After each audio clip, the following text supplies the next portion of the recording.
I'm not saying that Dad wished I was a boy. Not exactly.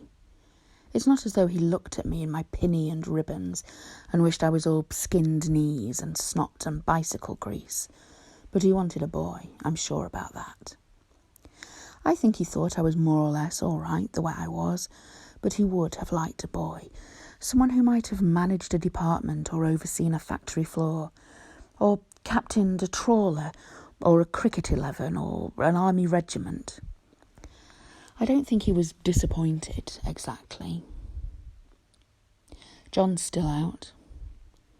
Sat here thinking about Dad and his puzzles, his numbers, his smart pencil charts and graphs.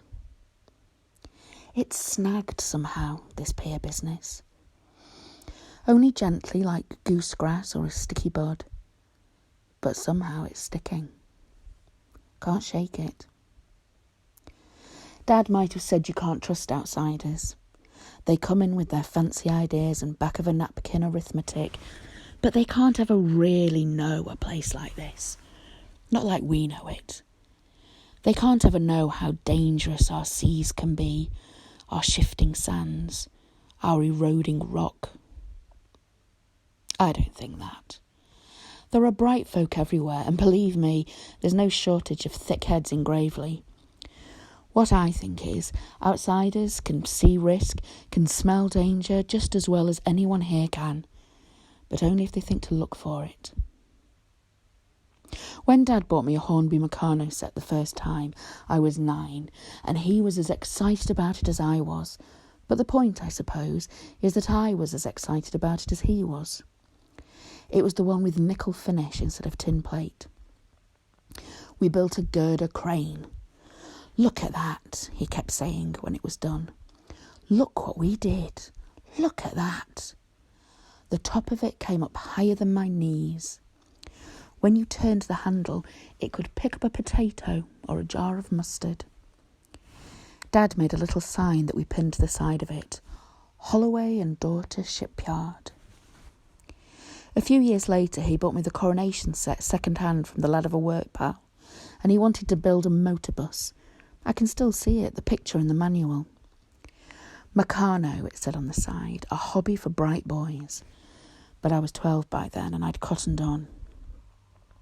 I saw the latest set in Goldby's the other afternoon when I was buying a toy drum for little Michael Hesketh's birthday. Louisa won't thank me for it, but I think it's so funny to see a little one beating a drum.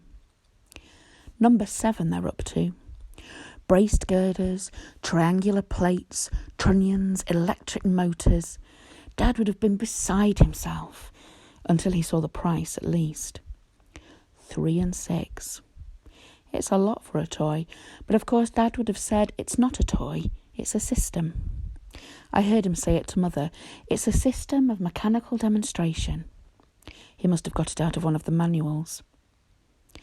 I say it to myself now, inside my head, and I can't help hearing it in the voice of Maurice Shakes. "My pier is no toy, sir. No, it is a system, sir. A system of mechanical demonstration." Then I hear Mother's voice, plain as day. Men. Tinker, tinker, tinker, doing just as they please. Give Mr. Shakes a Meccano set, and he'd have the pieces tipped out all over the carpet before he's even opened the manual. It's what Mr. Aldridge would no doubt call vanity or pride, but I call it sheer bone idleness. Anyone can have a dream. It's easy to have a dream. What's not easy is doing the work. Because if you're not doing the work, then some other juggins surely is. Someone's paying for your daft dream. Or else no one is. And what then? I feel as though I can still feel the hard corners of those little Meccano struts against the soft part of my hand.